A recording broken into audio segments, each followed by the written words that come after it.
আজ 11ই এপ্রিল। ঠিক 1 বছর আগে এপ্রিল মাসের 11 তারিখে, মানে এর আগের বছর, এই আইডিতে আমার প্রথম ভিডিও পোস্ট করেছিলাম। কারণ আমার এর আগের অ্যাকাউন্টটা হারানোর পর থেকে আমি নতুন করে আবার ভিডিও তৈরি করতে শুরু করেছিলাম। দেখতে দেখতে 1টা বছর পার হয়ে গেছে। মানে যবে থেকে আমি আবার নতুন করে আবার প্রথম থেকে শুরু করেছিলাম, সেই শূন্য থেকে আজ সেই দিনটা অত্যন্ত স্মরণীয় আমার কাছে। আর এই দিনে যদি আমি ভালো কিছু করতে পারি তাহলে আমারও ভালো লাগবে। দেখতে দেখতে কতগুলো দিন পার হয়ে গেল। শুধুমাত্র সেদিন থেকেই ভিডিও পোস্ট করতে শুরু করেছিলাম বলে আজ আমরা একটু ভালো আছি। যদি সেদিন সাহস না জুগিয়ে আবার ভিডিও তৈরি করতে না শুরু করতাম তাহলে হয়তো আজকের দিন আসতো না। কারণ নিজের কর্ম নিজেকেই করতে হয়, কেউ করে দেয় না। সবাই শুধু ভালো সময়ে পাশে আসতে চায়, তবে খারাপ সময়ে কেউ কারো পাশে থাকতে চায় না। তেমন হয়েছিল আমাদেরও অবস্থা। যাই হোক, খারাপ সময়ের কথা বাদই দিলাম। এখন যেহেতু একটু ভালো আছি, তাই ভালো কথাই বলবো। আজ এই ভালো দিনে ভালো কিছু করার জন্য বেরিয়ে পড়েছিলাম বাড়ি থেকে। আর কি করা যায় মাথায় আসতেই ভাবলাম, যাই আজও বৃদ্ধাশ্রম থেকে ঘুরে আসি। আসার পথে আমার যা যা মাথায় এসেছিল এবং দোকানে গিয়ে যা যা জিনিস নেবার মতো মনে হয়েছিল সব কিছুই নিয়ে এসেছিলাম। তবে হ্যাঁ, খুবই সামান্য জিনিস নিয়ে এসেছিলাম। তবে আমি জানি বৃদ্ধাশ্রম থেকে শুরু করে অনাথ আশ্রম সবাই শুধু একটু চায় তাদের সঙ্গে কেউ দেখা করতে আসুক। কারণটা আমি বুঝতে পেরেছি, কারণ এর আগে যখন এসেছিলাম তারা শুধু আপনজনদের কথাই ভাবে এবং ভাবতে ভাবতে তারা কতটা সময় পার করে দেয় তাদের সঙ্গে কথা না বললে, তাদের মনের অনুভূতি না জানলে এটা আমি কখনো অনুভব করতে পারতাম না। তবে ঠাকুমাদের কাছে আসার পর আমি সবার প্রথমে বলেছিলাম, তোমরা কি আমাদেরকে চিনতে পেরেছো?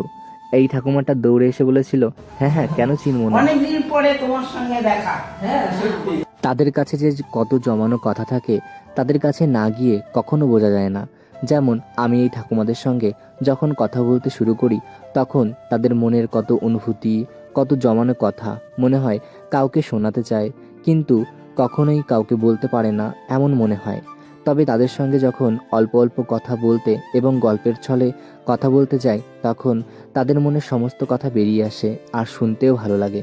একটু খারাপও লাগে, হ্যাঁ, আমরা এসেছি বলে তারা যে অট্টহাসি হাসে এবং তাদের জমানো কথাগুলো বলে, এটা শুনতেও ভালো লাগে। এর আগের বার যখন এসেছিলাম শাড়ি দেওয়ার পর তোমরা অনেকেই বলেছিলে শাড়ি দিচ্ছ, ওরা ততটাও মনে রাখবে না, অনেকেই দেয়। তবে দেখেছো, এই ঠাকুমাটা আমাকে চিনেছে। আমি ওনার জন্য একটা নীল রঙের শাড়ি দিয়েছিলাম, সেই কারণেই আমার কথা বেশি মনে রেখেছে। বিষয়টা শুনে আমারও ভালো লাগলো। মনে রেখেছে, এটাই বড় কথা। হ্যাঁ, এসেছিলাম, তবে সেটা অনেকদিন পার হয়ে গেছে, মানে অনেকদিন পরেই এলাম। জানো, বৃদ্ধাশ্রম জায়গাটা কেমন যেন ছিমছাম। আশপাশে একদম স্তব্ধ, কোনো আওয়াজ, কোনো কিছু নেই, নিলিবিলি শান্ত পরিবেশ। তবে আমরা ভাবি যেখানে আমরা এত আনন্দ বা গান বাজনা সব কিছুই পছন্দ করি, আর সেখানেই মানুষগুলো কত চুপচাপ জায়গায় বসবাস করে বা থাকে। সত্যি জীবন কত অদ্ভুত। যাই হোক, আমি যেহেতু একটু দেরি করে এসেছিলাম, মানে বিকালের দিক, সন্ধ্যা প্রায় লেগে যাবে। তারপর আমি যে জিনিসগুলো নিয়ে এসেছিলাম, খাবার মতো জিনিসগুলো, এই ঠাকুমাদের হাতে হাতে তুলে দিচ্ছিলাম এবং আশীর্বাদ নিচ্ছিলাম। ভাইকে তো মন ভরে আশীর্বাদ করলো ওই ঠাকুমাটা। শুধুমাত্র ওই ঠাকুমা নয়, সবাই অত্যন্ত কাছের হয়ে উঠেছে, এরকম অনুভূতি আসছিল আমার। মনে হচ্ছিল এনাদের সঙ্গে আমার কতদিনের সম্পর্ক বা কতদিন ধরে আমাদেরকে চেনে। আমার তো খুব ভালো লাগছিল এই ঠাকুমাদের সঙ্গে গল্প করতে। আমাদের কথা তাদেরও মনে আছে, মানে আমরাও এসেছিলাম আগে, সেই দিনটারও কথা মনে আছে। যাই হোক, আজকের দিনে, মানে যে 11 তারিখ থেকে আমি আমার ফেসবুকের আবার ভিডিও পোস্ট করতে শুরু করি, সেই উপলক্ষে আমি যে আবার বৃদ্ধাশ্রম আসতে পেরেছি এবং এই ঠাকুমাদের সঙ্গে এসে কিছুটা সময় কাটাতে পেরেছি, সত্যি ভালো লাগছিল। এই ঠাকুমারও অনেক মনের জমানো কথা আছে, সেগুলো বলছিল এবং কিছু ফটো আছে সেগুলোও দেখাচ্ছিল, খুব ভালো লাগলো। সবশেষে একটা ঠাকুমা তো সন্ধ্যা দিতে গেছিল, সবার শেষে দেখা হলো। যাই হোক, সবাই আমাদের প্রসাদ দিল এবং আশপাশেরও বেশ কয়েকজন মানুষ এই বৃদ্ধাশ্রমে চলে এসেছিল। খুব ভালো লাগলো তাদের সঙ্গে কথা বলে।